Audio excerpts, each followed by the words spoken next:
Hey guys, welcome back to my channel. I'm Artkin and this is the place where I draw what you want to see. And what I'm drawing today is something different, something unique. Not just because of the characters that I'm drawing, but also the way I'm drawing it. I mostly make tutorials and speed paint videos on the pinups that I do of certain characters and alternate versions of them that I've been drawing very recently. I put out art on my Instagram page every single day.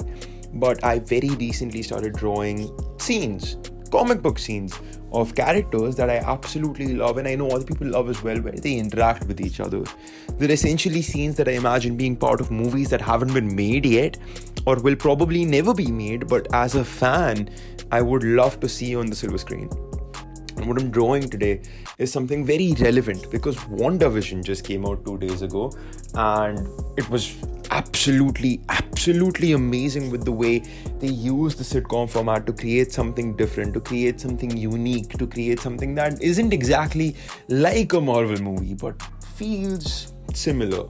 You see these characters you've known for a while, you see Scarlet Witch and Vision in a setting that you haven't specifically seen any Marvel Cinematic Universe character in.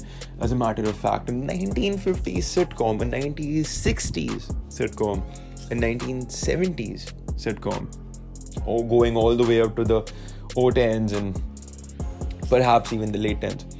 So seeing these characters in a setting that we haven't seen them in kind of sparked my sense of creativity to create something based on a very popular comic book storyline called House of M.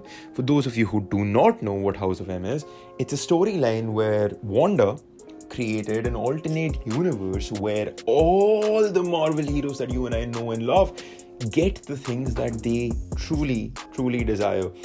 For example, Spider-Man was a global celebrity in this universe where he was married to Gwen Stacy, and I think Uncle Ben was still alive, and mutants were the dominant population compared to humans being the dominant population in the mainstream Marvel universe.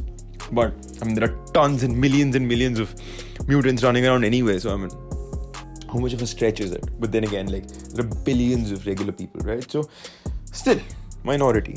That being said, the entire storyline was fascinating to a lot of Marvel fans because it essentially showed us what could happen if these characters got the things they genuinely wanted. And Wolverine was the only one who remembered what life was like before House of M happened. Essentially, what happened at the end of the story, though, was Scarlet Witch wiped out almost 99% of the mutant population, which essentially took the number from millions to a couple of hundreds. Now, as massive of a drop as that is, mutants don't even exist in the MCU at this point in time, right? We just have the Avengers and the Guardians of the Galaxy. Those are the only two teams that we know of in the MCU, apart from Defenders, of course, but the Netflix heroes haven't come into play just yet. That being said, the only two super teams we know in the MCU are the Avengers and the Guardians, right? And since mutants don't exist, I kind of wanted to tweak this scene a little bit to fit it into the MCU narrative, where Scarlet Witch says no more Avengers instead of no more mutants. And the theory I have is, and this is probably not gonna happen, but this is just what my headcanon is, where Scarlet Witch says no more Avengers and wipes off all heroes in the MCU main Earth, right? Doctor Strange maybe protects Spider-Man, right? Through it. Maybe he doesn't, who knows? But essentially, the only two characters left are Wanda and Doctor Strange. And all of the characters in the MCU have been wiped out, in my theory that is. And then alternate versions of these characters start popping up in Doctor Strange 2, the multiverse of madness, which is essentially harkening back to the concept of the multiverse, which is what Kevin Feige discussed in, I think it was the 2019 Comic-Con interview as well, where he said, even if Quentin Beck, Mysterio, lied about the multiverse, it's still an actual thing. And that's kind of what I wanted to come through to at the end of the day with this painting as well. I wanted to create something that looks like it's a part of a comic book that can essentially retcon what an MCU version of the House of M moment would look like. And that's the good part, right? So I want you guys to know something as far as my art process is concerned. For those of you who are here for the first time, I do use tracing as a tool to get the likeness of the characters exactly the way I want them to look. I can draw stuff freehand. There is a video that I put out which shows you guys how to draw heads and superhero faces and everything. It's on my main YouTube page. You guys can go and check that out. But I draw stuff freehand. I essentially draw Ezra Miller as the Flash. So I know how to draw stuff freehand. It's just I absolutely need and absolutely fixate on the idea of being able to produce stuff every single day, produce content for you guys every single day, which then requires me to make stuff every single day. And if I start eyeballing stuff and start creating stuff by hand every single day, it's just not going to be able to work out, not just for me but for the content itself, because even though I can do it, it is time consuming. And since I have to produce stuff daily, since I choose to produce stuff daily, I do employ tracing as a tool that allows me to work really fast. And that's what I was coming to as well. You guys need to know how to do your stuff if you're gonna use tracing as a method to work faster and create the stuff that you guys want to create. Like even with the pictures that I use as reference for this painting, I had to tweak them to essentially create the scene that I wanted. It's never just a one-edged sword where you can go and do exactly what you want without knowing what you're doing. 6 minutes in, we kind of see where the characters are going from here on out. We see the line work coming through. And what I essentially wanted as far as the scene was concerned was I kind of wanted Wanda to be angry when she says no more Avengers.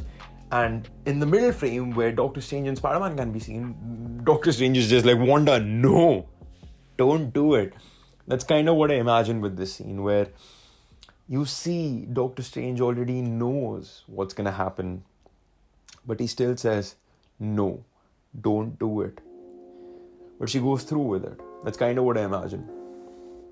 This is very close to how it happened in the comics as well, except Doctor Strange, I think it was the entire X-Men roster that was there.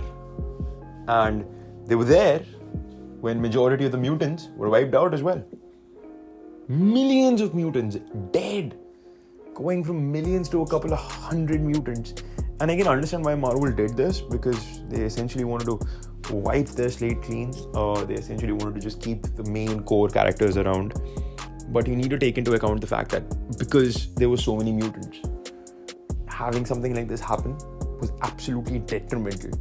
Crazy to even think about. If the MCU can actually pull something off like this, ever, genuinely hats off to them. But then again, they also pulled off the Infinity War snap.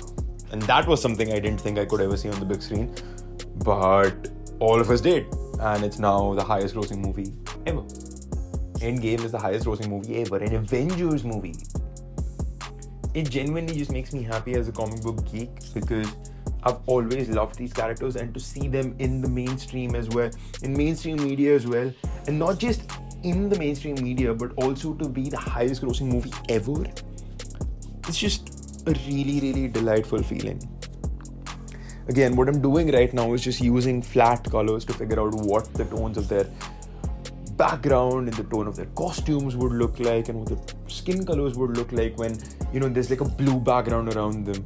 I essentially started off with like a multicolored RGB background mixed with what Wanda's multiversal power looks like in WandaVision as well, but I essentially ended up going with blue, a blue variant of that, because I kind of wanted the entire background to push out their faces, because they're very, very warm in nature, and they really pop up against a cool blue background, and that's what I wanted.